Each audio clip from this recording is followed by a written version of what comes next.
or PvE. Hello everyone and welcome to Into the Mists. I am Bob of sittingonacouch.com. I am joined by Casey from Chronicles of Tyria, Jebro from the Authorized Shoutcaster program, and David North of MMORPG.com.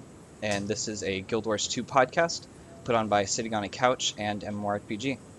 And this week we're going to be going over some of the recent stuff, the feature patch, some of the PvP things that have been going on, and then a couple of the interviews and dev posts that we've had recently. So I guess we'll jump into the feature patch, and we'll start off with the previews, which we haven't covered yet. They started a couple of weeks ago, and the goal was that every 2 weeks they would have a short 5-minute section on each profession, and they would have 2 professions per 2 weeks.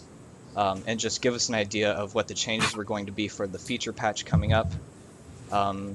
Give people a chance to talk about things, give feedback, that kind of stuff. So I don't know if you all watched them, cared much.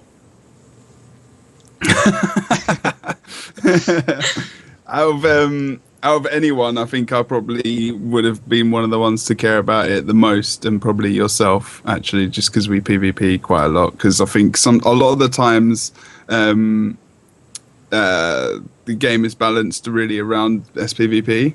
Yeah. Because I think there was in the notes as well something about because of like end game and whatnot as well being less kind of important in the general sense, just because, you know, you can get the highest DPS build in various builds, and people can just, you know, just getting through the content pretty quickly and can steamroll it. But, you know, it's just going to change.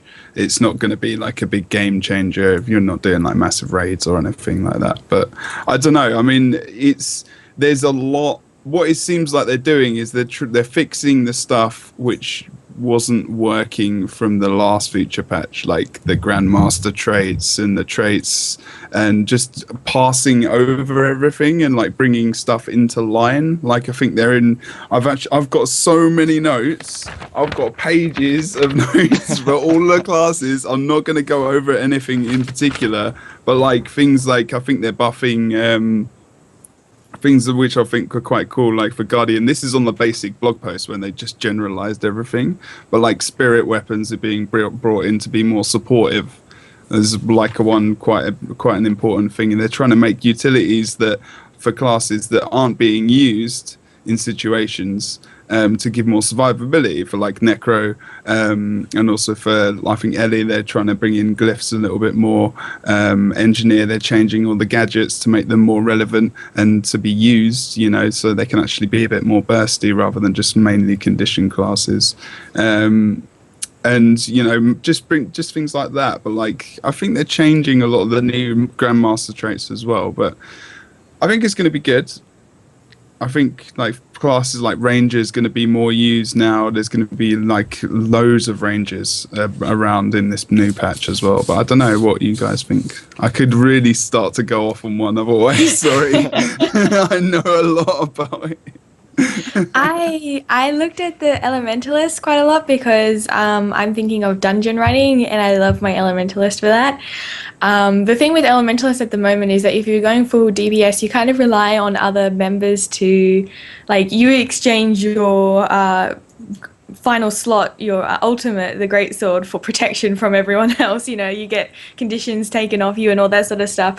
And now that they're taking away the greatsword, there's really no incentive for people to really take care of us half as much, I feel. So I'm a bit worried about the fact that they're nerfing the greatsword and what the changed position for Ellie in dungeons will be, because so many fights are just not fixed, but just finished with the greatsword. And after the greatsword is, you know, not as powerful it is, I wonder what's going to be the future of Ellie's in dungeon running and that sort of thing.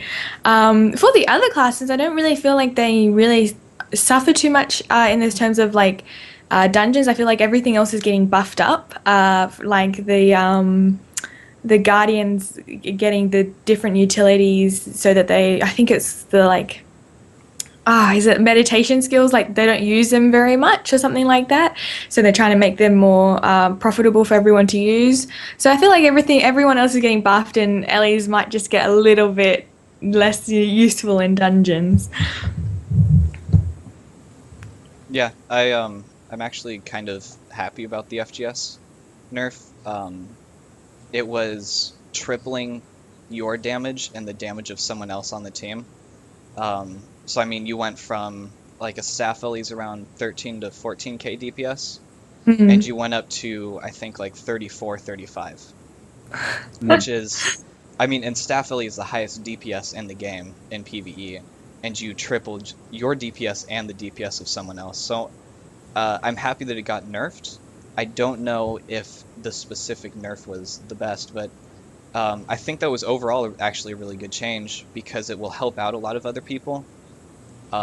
You know, and I actually think it's very funny because most PvEers generally don't think to watch the balance previews because it's generally PvP focused, but they came out with this, things like Meteor NATO. They nerfed it so that you can't throw Meteor Storm and then go into Tornado and have like super powered Meteor Storm, which was kind of a World v World focus change. So I found it was interesting because these aren't all PvE changes, so they actually made it very important for everybody to watch them, if you care about min-maxing, that kind of stuff. Yeah. There was actually a really interesting thing about the Signet of Fire giving 100% more damage, which was really interesting to me. I didn't know what kind of... I was actually very interested to see what kind of change that would make, if that would kind of compensate for the fact that the Fire Greatsword was going and still make Ellie's relevant as damage dealers. Yeah, I'm not sure. I know that... I think part of that might have been because Signet of Fire isn't activated, as far as I know. You use it for the precision. But yeah, I think there are a lot of changes that are gonna take some time to pan out.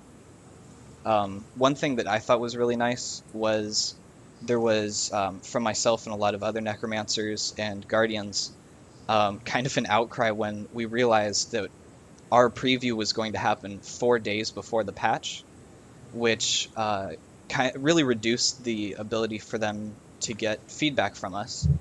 And it also came up with issues because Tournament of Glory signups are, what was it, Friday, I think they started? The 5th. Yeah, and they finished on the 5th of September. Right, so they would have been 2 weeks after that, and it would have been impossible for teams to understand what they were bringing if they brought those. And so in response to that, ArenaNet decided to shift the date of signups back a bit.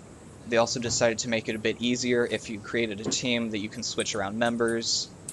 And they shifted the balance preview up a week. So it'll now happen next week instead of 2 weeks from now. All of which I thought were really nice changes that they did in response to people having issues and worrying. Yeah. No, I like that they changed it. The community said, this isn't right, this isn't fair, to such ill-timed tournament and changes together, and then they decided to change it. Is really, really good. Really nice feeling to it. It feels like they're going, oh, okay, we know we made a mistake, we'll change it and fix it up for you guys. But it is very ill-timed, putting those two together. Yeah. We're just talking to each other through the chat. Someone just mentioned that your mic was just a little bit low on the actual stream, Bob, not the actual call. Just to let you know. Okay, so... All good. All good. I can talk a little tiny bit if you want. Well, like when you said about... Although David hasn't spoken yet. David's got a 4. I can see his beard. He's just going, I have so many thoughts right now. They're coming out, and I want the beard power to be released. Do it. mighty beard. Yeah. I'm jealous. Well, that's what it is. I think with the changes to the skills, the thing that I am really excited about is there is going to be a lot more diversity, it feels, for all of the professions, and there are some professions that I created a character with, but I was like, this is boring. So I'm kind of wondering if now I'm going to be able to go back, start trying those professions out again, and get a whole different experience. Yeah, that's the thing. I have a level 80 necromancer, and I just didn't like the play style at all. And I do a lot of dungeons, and no one really goes for necromancers, particularly in dungeons. When you're Ellie, everyone loves you. And so I just left it to the side, and I'm actually looking forward to going back now and seeing what changes have been made and how it feels this time around. Do The people not dagger's use lich? really interesting. Oh yeah, that's true. That's true. They What hit was the change? 2 targets now instead of 1. So that Yeah. might be. They're giving 2-target cleave on daggers now for Thief and Necromancer, which will be a nice little improvement. That's true. Very That's nice. not some nice damage. Yeah, blimey, that should be like that'll change loads. Oh, we're going to see so many more lich forms. We're going to see so many more lich forms. Well, oh I my think you God. might want to wait because I have a feeling they're gonna hit lich with the same tornado treatment. Oh, I so hope that you not. don't get like the 7k sigil of air procs and stuff. I kind of like Lich. A lot of people think of it as just like a one-trick pony, but I actually think it's quite good because when you come, it might be slightly overpowered when with the if there's that kind of utility survivability they're talking about. I'm not sure exactly. It's kind of vague at the moment, but if they, if you can go into Lich form, come out and be quite survivable and just hover around until it comes off cooldown. I know the cooldown's quite high, well, like 4 minutes or something. It's ridiculous. But I think it needs to be actually, probably, because otherwise you just completely own.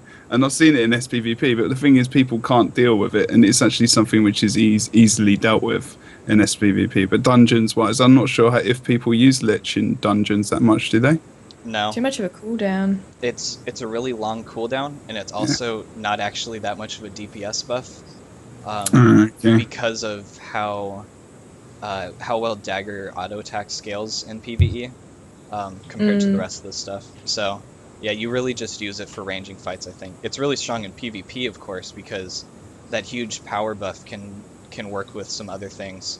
And I think I've had friends who've hit 7k or 17k damage total off of one auto attack with the other procs and stuff. So I kind of expect that. Yeah, I kind of expect that to get touched a little bit, and I think that's okay. But I must admit sorry, Bob, keep on going. No, it's fine. The only thing I remember, well, not the only thing, the one thing that sticks out in my mind is that a game you shoutcasted, and I can't remember who it was between, but it was one of the big teams, and one of the guys had a lich form, and they really gave the other team a lot of havoc, and he was just all the time going around with lich form, and every time he brought out the lich form, you're like, is he gonna go lich form? Is he gonna go lich form? And then when he did, you're like, oh, he brings out the lich form. Yesterday, someone did it. Someone did it on. I know who it is. I'm not going to call it and say their name, but they kept doing it at the most random points in time, and I was like really hyped for the lich form. I was like, he's brought out the lich form at the most random point in the game,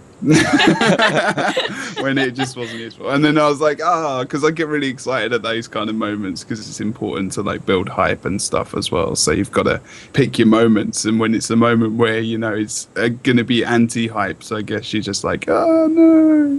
But hey, what can you do? What can you do? Yeah. So, going on with the feature patch news, they've still got quite a bit of stuff to announce, so we won't be able to talk about what we don't know yet. But they have announced some World v World changes. The new commander tags, which people have been very vocal about. David North, if you'd like to talk about that a little bit. Oh wow. That video from Reddit just I think that says it all. Yeah. I'll put that in the chat, actually. That's where I'm putting in the chat. The colored drink coat one you were talking about. Yeah. It's so good. It makes me so happy. I reckon on sad days I'm going to go watch that and just be so happy. So just in case anyone's like watching and doesn't know what we're talking about, what are we talking about? So in World v World, or in anywhere really, but the commander tags are now going to be 300 gold, but they will be account bound, and you will have a choice of 4 colors.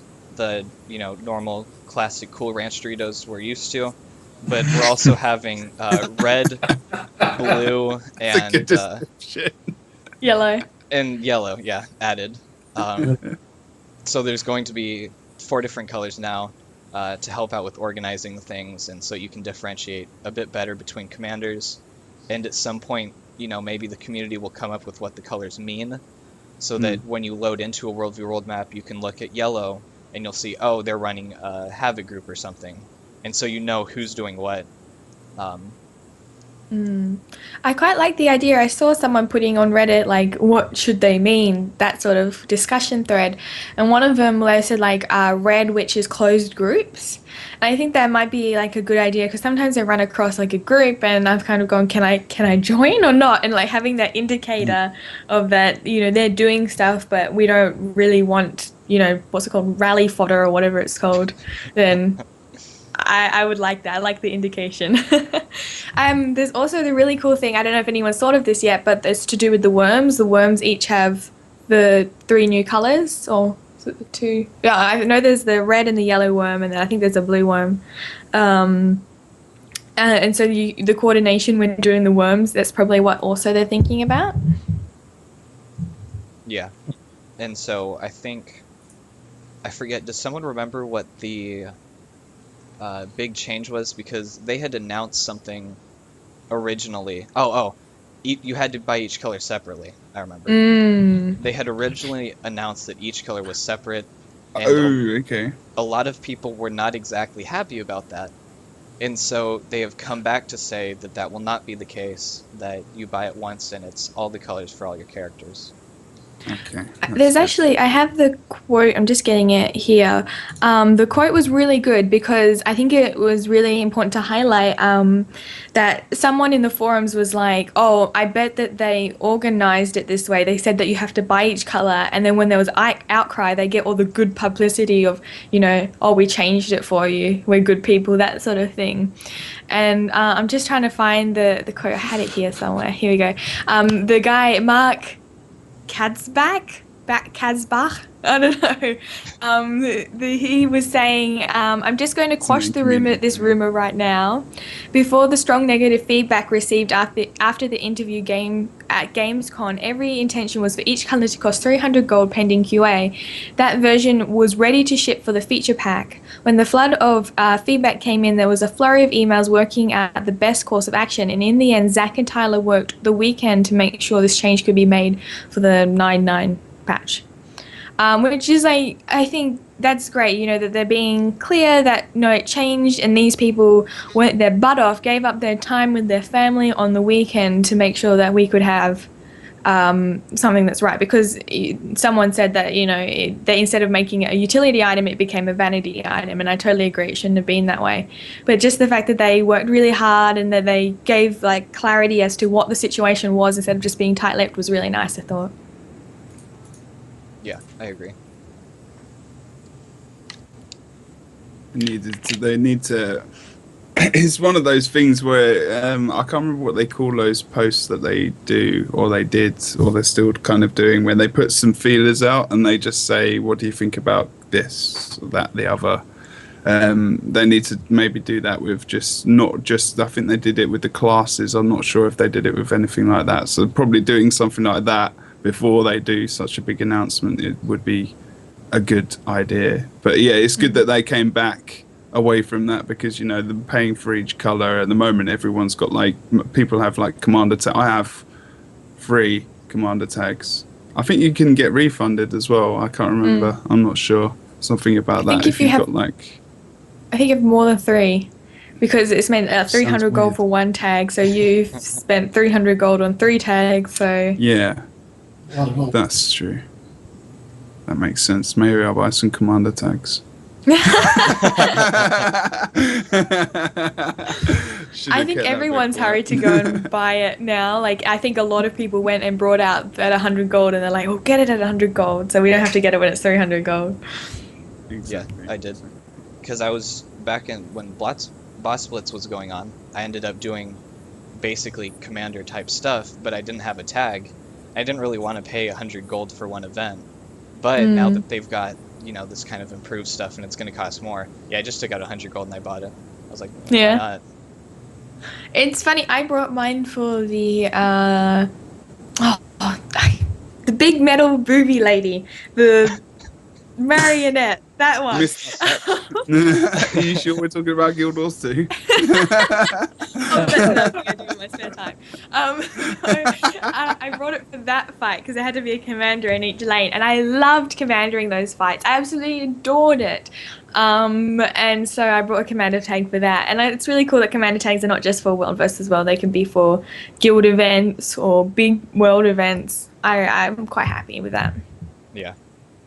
Also along the World v World line, they've announced new golem traits for the siege golems. I don't remember exactly all of them. I know that one of them was like an ejector seat for when it's destroyed, which is actually they've showed it. It was really cool. You get shot out the back. I think you get some stealth as well. Yeah, you get stealth for a little bit. Yeah, Oh, and so cool. that was really nice because previously, if you get stuck and your Zerg wipes and you're in a siege golem, you're completely done. There's nothing you can really do, and once it destroys, you're I believe downed. But yeah, so I mean that was a really cool thing. It gives you an incentive to actually trade into that line, and so Yes. I think it kind of goes along with a lot of the other changes that they're making, which are just to bring up things that aren't used as often. I think that'd be quite fun, actually. I might Yeah. just run around in the golem in World v World now, just to make sure I can get destroyed. Or like, can you actually just like? They need to put that on the ones where with Asuras when you can get in the little golem. They need to do it with that as well. That'd be sweet. Oh, that'd be cool. Not in World yeah. v World, but just generally, that would be quite a cool addition. I don't know. I think so anyway. Did they add anything else to World v World? I'm not actually that sure. Was there like a? There's that new trap or whatever that the simple siege weapons, which Yeah. I'm not sure how that's gonna work out. I guess I have to It's actually long range. It's long range. It's like 1,200. Grenade. Yeah.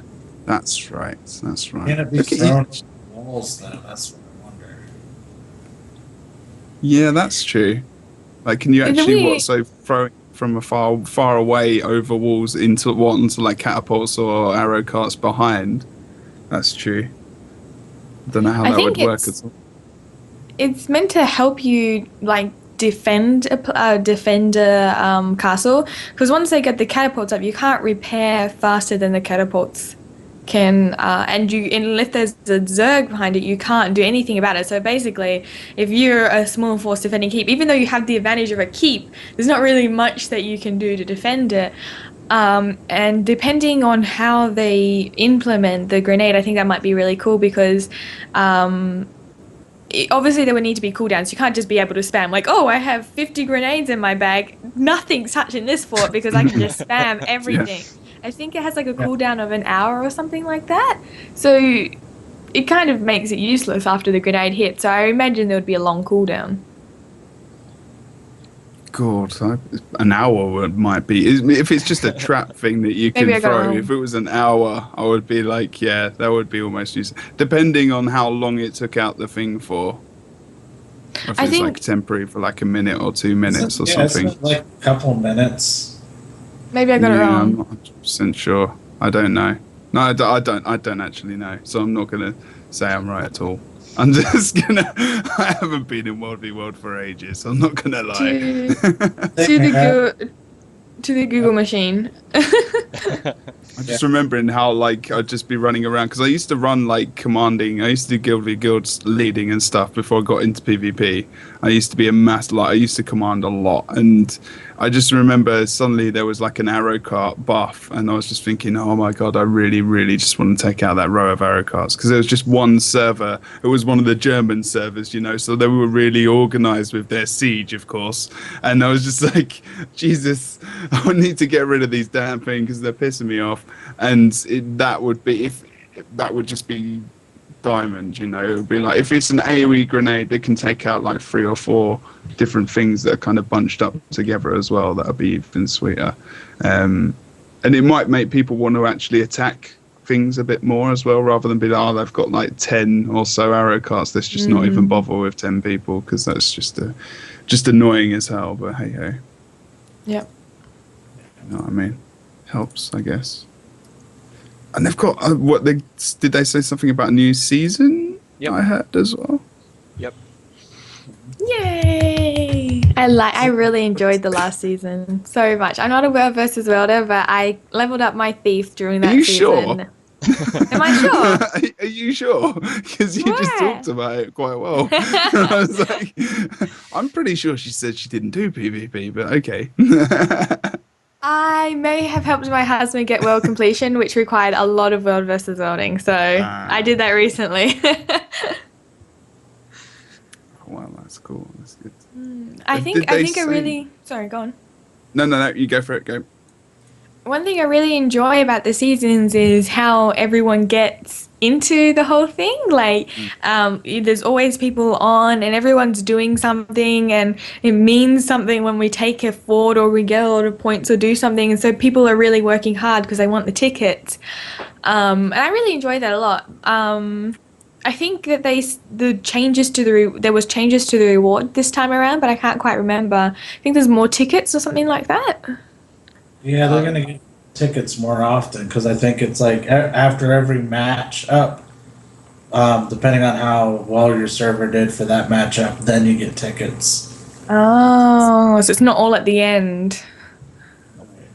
And it's also, I think, only four weeks this time. Yeah. Yeah, that's true. That's short. Jeez. Well, the last one's way too long.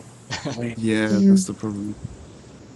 What is it? Hopefully they do it more consistently. Maybe that's what that means, and it's going to be like 4 weeks every 2 months, 3 months period. Like, so, I don't know, 4 weeks, then a month or 2 break, and then another 4 weeks, because that's like 5 tournaments a year or something. Which would be cool, because it'd keep people wanting to go to World v World more. To get more achievement points as well. So if you keep the achievement points more consistent but make the time frame smaller, then people are going to have to get in there over the 4 weeks even more to make it even more packed of people, to make it more, beneficial for people to actually want to do well and to get more people involved and to see completely different things happen in World v World. It's like with SPVP or a PvE, get more people in there to test it and do all these different things, and hopefully it'll be quite a good thing. It just depends on how well they can do the matchups in such a short period of time and how that's going to work, because I think they said something, I was reading the blog post, where people won't be playing each other more than once in that time frame. Right. Yeah. And whether or not they're going to match it up, how the system is. I've said there's something about the Swiss tournament style, which I need to, I guess, research a little bit more, but... All you know is it's Swiss. Yeah. I know it's Swiss. It says Swiss in the blog post, and I don't know what that means. Yeah. We might call it something different in English. It's Swiss. I can't even imagine it's covered in chocolate. Maybe I'm just too hungry. Wow. A chocolate tournament system brought to you by Anet. I'm on board with that. Yeah, me too. There you go, selling it. Already did it. That's all good. Moving on, we've got PvP, which has been pretty busy these last couple of weeks. We started with the All-Star Games just after our last show, which I thought were pretty cool. It was unfortunate that they were a bit one-sided every time. But I thought it was still really cool to see people play, see kind of the interesting strategies that China and NA came up with, and just kind of see everyone play, see everything happen at Gamescom, that kind of stuff. It was pretty awesome. It was good because obviously I was there and I was casting it, and I was like, wow, this is Guild Wars. Like, for a start, I'd never been to a game exhibition before at all, like a com, like con or whatever it is, because it's Gamescom. I called it com. But, and I was just like, this is epic. I was casting for like an hour and a half, and I think the schedule changed because it was going to be about half the time, and then it doubled, and then I was like, what? And we were on the front page of Twitch as well as being on the official Guild Wars 2 channel. And I think they said that different times there was about 10k viewers watching stream-wise, and then we had a couple of hundred in front of us. And then you had to walk up onto this stage, and I was just like,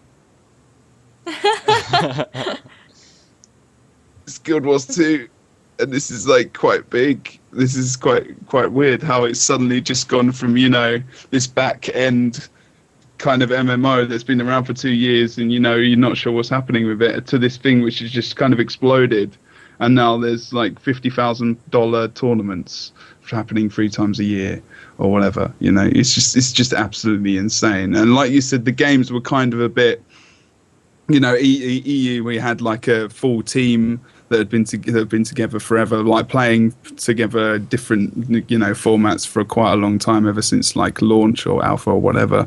And then NA team was kind of an all-star sense, where people actually voted for like separate people rather than just like the team. And then China was put together. I'm not 100% sure how they were put together in the end. But like you said, the different play styles and stuff, I think NA were a little bit more ballsy with the way they played, whereas Team Miss just wanted to win it flat out, and they won all their games. But that just proves how good they are as a team, I guess. But still, it was fun, and we had all fans coming in and meeting all the devs, and all the fans meeting us and the devs, and we had like a big community party. It was all really cool. It was good, and it was nice to see Guild Wars 2 on that kind of scale after like 2 years as well, because it's only going to improve and just explode, hopefully, over the next like couple of months with like Tournament of Glory and stuff like that. Yeah, so it's pretty good. All you guys should go next time. Go to Germany. Yeah, because I've definitely got money to do that. Yeah. I don't understand sarcasm, so I'm just going to assume you do. Yeah, Australia is a bit far away from anywhere other than Asia. If they hold a tournament in China, I might be able to go. Funnily enough, Casey, that's where the world championship finals are going to be. Oh, damn it, I've got myself into it now, haven't I? You really did do that. You picked the exact right place, because it's going to be in Beijing. I can't remember the timescale, but I think it's this year. I'll have to keep my fingers crossed that they won't let me in then. Just forget to get a passport. Yeah. Oh, sorry about that. A big issue that I completely forgot to do. Oh, well. Yeah, so what's it? You said something about tournament. Oh, sorry, you were in All Stars, yes. Yeah, well, we looked at the All Stars. I think the only thing we really missed there was Zombify getting blamed for desk breaking. When it was Zeus. Yeah. Desk breaking. They were all standing, playing the game. Normally you have big long tables with people sitting behind, but the way the Twitch booth was set up, it was set up so that the players could also play where the people could test the game as well. So they're standing up, they're leaning on these like small desk things, which were okay, they were quite cool. And then I think just through intense just kind of leaning and stuff, this kind of top desk just kind of collapsed a bit, and we had to stop with the game. We had to stop in between, and there's like this picture of Craig just holding up this desk. That's quality. Oh. So funny. I honestly thought desk breaking was a euphemism for something. I honestly thought you were going to tell me something like illegal or something like that. Nope, they just broke the desk. Literally, I've even got a picture of it somewhere. I'll try and post it somewhere. But it was funny. It's just one of those things, you can only really learn from that kind of experience from doing it. And, for the first time, it went pretty well. Yeah. Technical stuff always goes, it's always the way. Yep. And so to give them more experience, they've got Tournament of Glory coming up, which is their new big prize pool setting. It is a little bit complicated on how it's set up because the Tournament of Glory itself is kind of the sister series to Tournament of Legends, with the prize being the Glorious Hero armor, which is a new PvP only armor, and it has 2 versions, one of which you can only get through winning this tournament and then in the future maybe others. But winning the Tournament of Glory or getting a certain place, I don't remember what you have to get, will seed you into the WTS series, which will then be the $50,000 prize pools that takes place at 3 separate times, one for each area. That's it. That's well explained. That's true. It looks more complicated than it actually is from like the blog post as well. It's like you said, you got the Tournament of Glory, and then the final 8 teams have a chance to be invited to the qualifiers, and they're still going to release some information about that. But it should be quite cool to have different region teams going again, but they'll actually be like full teams like Team Mist was, so it should make it a bit more interesting and a bit more fair. Really, in the long run, I think like Gamescom was really kind of just a show really to show off to see if it would work, and to show people that it's something that was definitely being thought about. And then kind of the announcement happened at Gamescom, which was quite good and a good time to do it. Actually, it was a nice bit of marketing. I think it was good. It should be good. Like that armor is actually pretty cool. I like it. If you dye it other than the original color it comes in. I remember, I think I saw Grouch. He was he put it on during Ready Up or something. I think it was on, and they put it on in the original color. I was like, I'm not sure. And then he brought out like this like awesome in Abyss or whatever, and I was just like, yeah, that's pretty cool. Yeah. That's pretty. I have to say, I started getting into PvP just for the armor. Like as a PvE sort of person, PvE people love the armor, and I will play PvP just to get some new armor sets. Which is, I think, Good. like the exact point, which I think is awesome, that they're trying to incentivize people more and more to play all 3 aspects of the game, and for all of your rewards in each aspect to feed into the other ones. So even if you are a PvE main, you can see this awesome PvP armor, and you can go PvP, get it, and then bring it back to show off to your friends in the dungeon. And the same will be true of all of the other things. And I think it's great that they're doing that. And then with this, I mean, with the $50,000 prize pool 3 times, I think that's a great incentive to get people playing into PvP more. I know it's brought back a lot of old PvPers. I don't know all the names, but there are a lot of people coming back because this is a real opportunity for some people to make a nice bit of cash.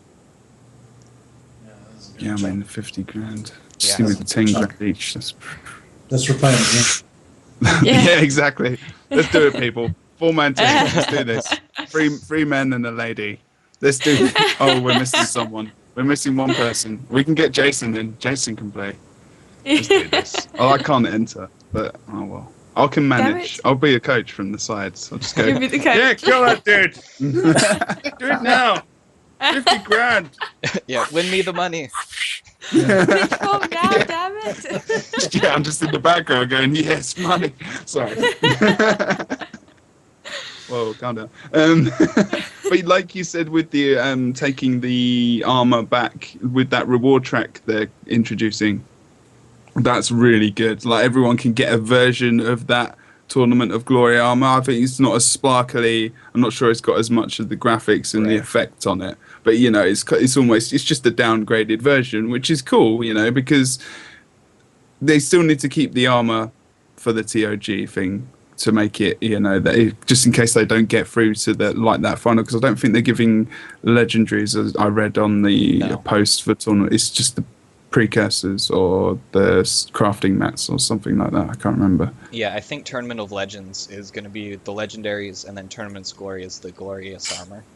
Just the armor, yeah, that's right. I Oh, don't it even does say remember the if they have rules precursors and stuff. The rewards, I have it now. First place gets the three pieces of glorious armor, 2 Black Lion claim tickets, and 2,000 gems. There you go. So that's pretty sweet. 2,000 gems, 3 pieces. Okay, so it's like sectioned into that then, I guess. And then people do actually get other pieces if they come into second and third. That's pretty nice. It's not too bad. Yeah. Spot on. So I thought all of that was actually a really nice incentive. And then we've got Tournament of Legends, which just ended today. And so we've got the winners here, if you'd like to read those out. Ooh. So, well, on the EU side, so we had in third place was Enhanced Gaming, who are more of a new team. And they actually beat 55 HP Monks in that match to actually get that. And then Team Exaltation were second with Cheese Mode first, who were kind of had the cheesy build set up, which is just being called Cheese Mode. You can't really say anything against that because they knew it. So they didn't have like a Guardian support bunker. They actually had 2 Ellies who they cross-supported each other in team fights. A lot of cleansing and support was in there, so it was really, really good. And then today was Megalodon. I love that team name. It's so good. The 13, 14-year-old comes out of me, or just myself. Apex Prime coming second, who actually won it the first Tournament of Legends. They actually won it there. And then outplayed by Children, who kind of, outplayed by Children are like an all-star lineup, like Ostrich Eggs and those guys, and Zeus and whatnot. And I was just like, yeah, that was a pretty cool game, actually.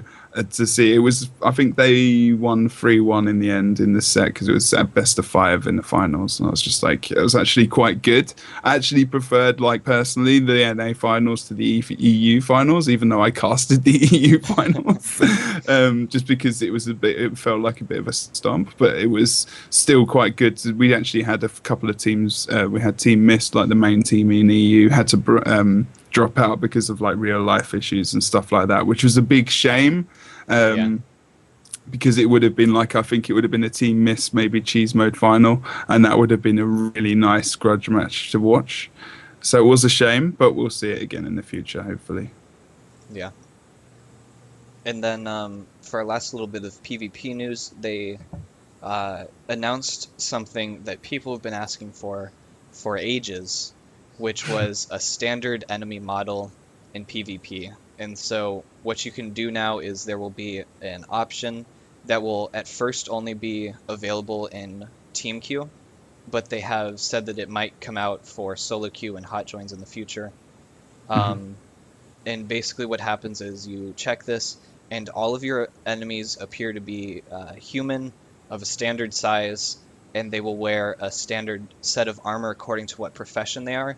So each profession will have its own unique armor that they wear, and then they'll have a standard set of weapons. So everything will be standardized. You won't have to worry about certain professions having different animations or animation sizes, all of these different things. And so I think that will be a really cool thing going forward, just to help people out in what should be competitive mode and make sure there aren't any advantages anyway, depending on what characters you've created and that kind of stuff. I have to admit, when I play PvE, everyone is mostly humans or Sylvari with some Azura. When I went into the PvP queue recently, the PvP area, there was just so many Azura. I was mind-boggled, like just how many Azura there are compared to any other place that I go. And I figure it's just because it's better to have a smaller Azura in PvP, I guess. And that's what my understanding of that logic was. So you can't see it as much if you're in Asura. Yes. That's why all the teams run Asuras. Like, especially if you're like a high damage dealer as well. Like, you can't see the animations. Like something I think Grouch gave quite a good example on the Ready Up, who's talking about an eviscerate with from the warrior with the axe. Like, if you see like a Char or a Norn go for it, there's this massive animation, and you can just be like, yeah, he's gonna do that. That's really obvious.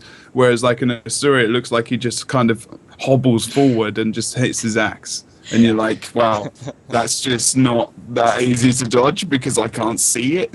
You know, Yeah. it's just like, Yeah. and that's why, and it kind of, and I feel it as well. Like, we're on my engineer, even though I was human, like throwing grenades or whatever and trying to avoid damage, and then just even escaping out of fights. You're not going to see the little guy as much as you're going to see the human as well. So even there's a difference between those models. So it's, even though the hitbox is the same and all that kind of stuff, it's really important. And it's, I think, comparing it to, I think they got it from the same idea as, in World v World with the graphics. Loading and stuff, you see all the standardized models, so I think they've taken something from that and they've put it into PvP. That's kind of how it feels. So it looks like it's transferred across quite well. Yeah. And so for the rest of this, we'll go on to a kind of a broad thing, but there's been a lot of interviews recently that came out because of Gamescon, and that has spawned a lot of communication from ArenaNet. And so there's been quite a bit of back and forth. There was a lot of Reddit talk about a lot of these things. And unfortunately, a lot of things have been said which I think take it a tiny bit out of context. But to go through what happened is, kind of the big one was the interview with Guildmag. And so I don't know if everybody has watched it or at least read through the transcripts. A bit. But basically what happened, without getting into every specific of what they said, was that they had World v World and an endgame designer, I believe, and they kind of figured that those would be the questions that Guildmag would ask, so they sent those two devs out to answer the questions, and it ended up being that I don't think a single question really addressed anything that they had expertise in, and unfortunately now they're on the spot, and as is very common for gaming companies, you don't announce anything at an interview. You just kind of have to stick with what's already known. And so they were just kind of stuck there having to answer these questions. And, it's debatable how well of a job they did, but I think another problem was that, releasing the transcripts was really helpful if you didn't want to watch the video, but it also didn't get across the fact that this was kind of, they made some jokes here and there about the fact that they can't really say anything, but in text form it came across as them sounding very arrogant, and I think it was unfortunate because it was an okay interview. It wasn't necessarily, game breaking or anything. They didn't announce, an expansion or something, but I don't know that the pitchforks and torches were needed quite as much as people brought them out. Yeah. There was a big thing about SAB, and just to make a comment, because I know a lot of the backlash was about them not listening, and I really feel that came from, it was the Commander Icon and SAB, which were really big ones, because SAB was so well received and so well loved, and reading the text from the interview, it made it sound like it wasn't in their game plan at all. Like they weren't even thinking about bringing it back. Like it was just didn't fit into their living world thing, so they weren't going to do it at all. And that was like one of the things I think set a lot of people on the whole, they're not listening to us, because it was so well received, so well loved. Like anyone, I'm yet to meet, I know people who went, yeah, SAB was okay, I'm not really into it, but it's not very many people I meet that are like, I hated SAB. Like you get the whole I hate tribulation mode, but not a lot of people were like, I hate SAB, I never want to come back, it's bad design, nothing like that. A lot of people were like, I love it, I love it, I love it. And for them to go, it's something that was so well received in the community and everyone's waiting for it to come back, and for them to go, oh no, it doesn't fit into our game plan, so we're not going to do it. It was like, well, are you actually listening to what we want? That is not exactly what happened. What happened was these two people had no idea what was going on about SAB, and they only heard what they heard from meetings about World versus World, and so they just said, oh, what, instead, in hindsight, you could go, oh, they shouldn't have said anything, but they said what they thought was right, and so there's big backlash came from that. And I can understand to an extent people's feelings. I don't appreciate or understand their horrible reactions to it, the things that they were saying and the passive aggressiveness, but I can understand this whole, we paid for a infinite continue coin on this promise. They showed you that there was another world, and there was like a loose promise that there would be another world and this content wouldn't be taken away forever, and we don't get it. And I get that people are a bit like, well, I've got now this gem store item that has become redundant, and gem store items shouldn't ever become redundant. And I understand that feeling. Yeah. Just need to say it a little bit nicer. Yeah. I think it's important to recognize that people's feelings are valid. People's, like, I feel that this is not right is valid. The responses that they gave are not, being passive aggressive. Really doesn't care about us anymore, Pretty sure I said that to my mum a few times. Like, you don't care about me, when I was a little girl. Yeah, and I think this actually ties into the dungeon thing that happened. And what they just recently announced with dungeons was basically that they're not working on large changes to dungeons, which basically means the Aether Path type thing where they reworked a path of dungeons. That's not going to happen, at least for now. And that's an important note, is that they're talking about things for now. And the same thing with the Super Adventure Box, is that they didn't say that they would never bring it back. They just said that they're not going to do it like they used to do it, which was you had Living Story and you had Story, and then you had, let's take a break for some Super Adventure Box filler, and then you go back to the story. So I think a similar thing happened with the dungeons, is that they're just prioritizing something different, and it's actually something that a lot of people used to like until this all came out all of a sudden. But people wanted story content. They wanted more story to play. They wanted it to be permanent and out in the world. And ArenaNet's whole kind of big thing with Guild Wars 2 has been go out into the world and play with everybody. Don't get stuck in a dungeon just with your guildmates. Go out and do big events. And so what they said with both of these was basically that we're not currently working on these things. Not big changes to them. Like dungeons, they said they'll still make small changes, but nothing big anytime soon. And they got a lot of backlash for that too, which I thought was interesting, because I felt, again, like you said, that it wasn't necessarily warranted. And also I found it a bit surprising, because I don't know that ArenaNet's ever come out saying that they were prioritized on dungeons, that dungeons were going to be what Guild Wars 2 was about. It seems like it's actually been kind of the opposite, almost. So I don't know what everyone's feelings are on that. Yeah, that's true. I think I was wondering if David was going to say anything. I was. I think he was gonna say something before, and I was about to.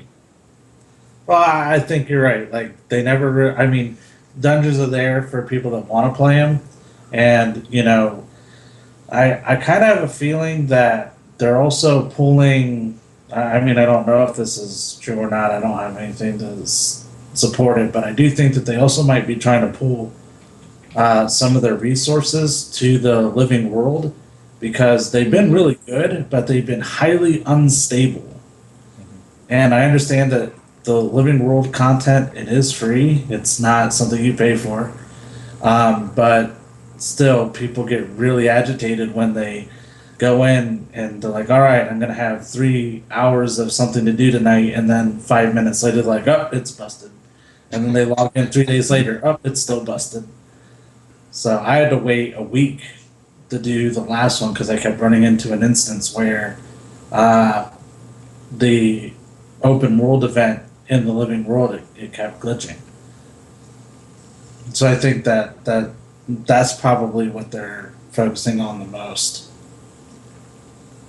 Yeah, I think you're right, and I think it's a lot of, it makes sense with the game. I think it makes sense with everything they've been going through. Yeah, because that's all that is open world, and I do think that once the expansion comes out, because if they don't ever do an expansion, it'll be crazy. I think that's when we'll see more dungeon stuff. But for now, I think they're going to focus on just, living the world, because it is a lot of fun. I mean, have you guys been enjoying it? Yeah. Yeah. A whole lot, seriously. The new zone is really awesome. I really like those events. It's a lot of fun to play with all those people that you don't even know. So, yeah. I kind of like the direction that they're going with that. Yeah, and I think... Go ahead. I was just saying that the new zone is built in the way of cooperation, the whole tiers and getting the favor of the Zephyrites. Not so often now, but previously when I logged on to that area, there'd be people calling out the events and where to go, and people kind of coordinating what to do to get higher tiers. And there was a really good atmosphere to the map. A lot of the maps you go on and either there's no one on there, so no one's talking, or people get bored, and that's when trolling happens. And so these map chat was kind of kept alive by calling out events, calling out boxes, buried chests, that sort of thing. So it was a really lovely atmosphere, and it was a very nice place to go. I'm yet to see any horribleness in that map chat. Yeah. And I think one thing, before we move on to the last topic, which is CDIs, is that, sometimes people say that ArenaNet doesn't listen, and yet, what was one of the things that they just introduced with the recent story? It was a back piece that you feed bloodstone dust. And what was one of the things that everybody had way too much of and wanted to get rid of? It was bloodstone dust. And so, that's one small example of where they very obviously understand what's going on. It doesn't necessarily mean that they always make the change that you want when you want it, but they at least know. It's not like they never play the game themselves, or that they never read the forums. Well, just look at this new season. It's completely different from the first season, and it's because they listened to what we wanted, and we're seeing all that take place. Yeah. It's probably important to note that this is something very new to the industry, something that hasn't been done before. And when things are new, and this is the exact reason why companies, especially MMO companies, don't make risks like ArenaNet does, is because when you take risk and you do something new, you always make mistakes, and you always do something that someone's not going to like, and you don't have the formula down pat. And luckily, ArenaNet has done it in money, but there is a real possibility, for other companies trying to do it, that they don't try new things like this, because there is, bad things that happen, things don't work, or you implement it and you think it's going to be fine, and then it just turns out to be a mess. Yeah. And so our last topic, which is CDIs. It's been announced that they're going to start these up again. I believe they are going to put it up to a vote, if it isn't up already, as to whether the community will decide what the topics are, or if ANET will.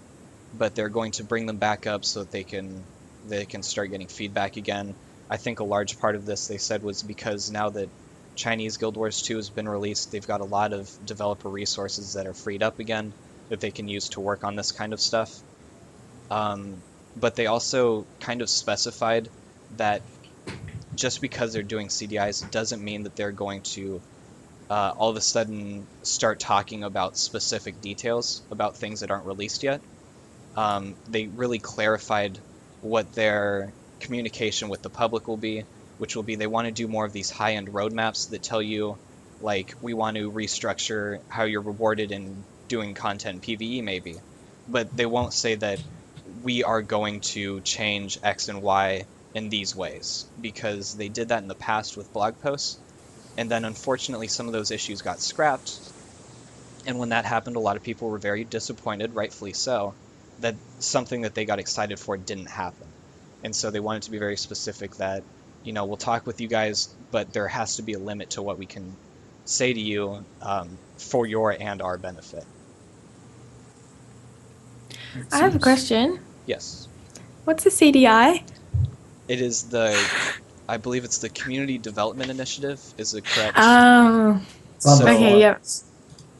I got to the forum post for CDI and I'm like, I still don't see a definition. I even Googled CDI and they told me it was an ignition system. What they do is, because there's loads of, different terms now in Guild Wars 2 across different things, and it's just literally what it is. It's just they initiate some kind of topic, like how do you feel about engineers survivability, and then there'll be just forum pages after forum pages, but they go through it and they actually they'll just say, oh, okay, cool, so maybe we can just increase them in this way, that way, the other.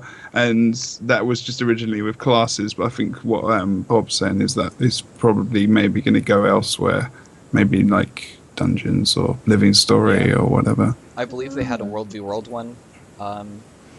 Yeah, I think so. Which has spawned some of the World v World stuff. I believe they had a PvP one, although I don't recall. It was more with the classes. I think the classes Okay. one was quite PvP orientated. I think it was some survivability stuff in there. Yeah, definitely. And I think that's where a lot of the ranger changes came from as well. Or was it class maybe? CDI, I'm not sure. Right, no, the Rangers had their own profession CDI because they had the vote on the top 3 professions, and Ranger was voted as most in need of a CDI, and I think it's worked out pretty well for them. They got some really nice changes. Cross fingers for Rangers. Although at the moment they're still kind of a pain. It's not people starting to use longbows, it's just annoying me. Yeah. But anyway. So, anybody else have a last second thing before we say goodbye? Play Guild Wars 2! Alright then. Yeah, that's... Okay. That was good. Thanks everyone for tuning in. Thanks to all of you guys for coming on this show with me and talking. And remember that you can follow this at MMORPG.com on Twitter and also SOAC Gaming on Twitter, or you can go to the respective YouTubes and Twitches, which are all the same. This has been Into the Mist, a Guild Wars 2 podcast put on by MMORPG.com and Sitting on a Couch. I've been your host, Bob, and we will see you next time.